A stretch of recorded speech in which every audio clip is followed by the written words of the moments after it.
Resident Evil, Metal Gear Solid, Tomb Raider, Tekken, Spyro, Crash Bandicoot, Tony Hawk's Pro Skater. You know what all these legendary franchises have in common? All of them started life on the PS1 and not one of them is owned by Sony. All of them were made by third-party developers, and I think this is a major reason behind the console's success. You see, Nintendo and Sega would always put their first-party titles first. Sure, they had other games, but you were buying the console for Mario, for Zelda, for Sonic, for Virtua Fighter, I think. But it was almost the complete opposite for PlayStation. You were buying it for Resident Evil, for Tekken, for Tomb Raider, but don't think that it didn't have any good first party titles either, because it definitely did. We saw the likes of Gran Turismo, Parappa the Rapper, Wipeout and Twisted Metal. The amount of legendary franchises that had their start on the PlayStation 1 when you look back is actually insane, and is definitely one of the reasons it succeeded.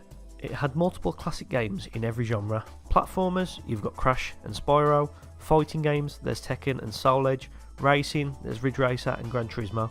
Fuck it, let's start a new genre and have both of the best games in that as well, with survival horrors like Resident Evil and Silent Hill. These games weren't just fun to play either, they came packed with so much content. I mean, there was nothing like Gran Turismo when it came out. It had so many detailed licensed cars and a fully fleshed out career mode. Metal Gear Solid was a massive action adventure with so many different gameplay quirks that could only come from Hideo Kojima, which I don't think would have been possible on any other console. I could make an hour-long video on games on the PlayStation I haven't even mentioned, like the Oddworld games, which after watching an old G4 documentary on its development, it kind of feels like an early blueprint of an indie game, and I think that's what makes the games on the PlayStation so special. Every game you play feels like the developers are putting absolutely everything they can into the game with no compromise. The only thing stopping them was the limitations of the technology at the time. Just look at how much content there is in Tekken 3, or how ahead of its time Colin McRae Rally looks. If you look at ports of Resident Evil 2 or Tony Hawk's Pro Skater to the N64, first thing people bring up is how surprising it is to see those games running on that console, and it's not because the console itself was weak, but due to the limitations of the cartridge, which are also more expensive to produce, so it's no surprise that so many third-party developers brought their games to the new console.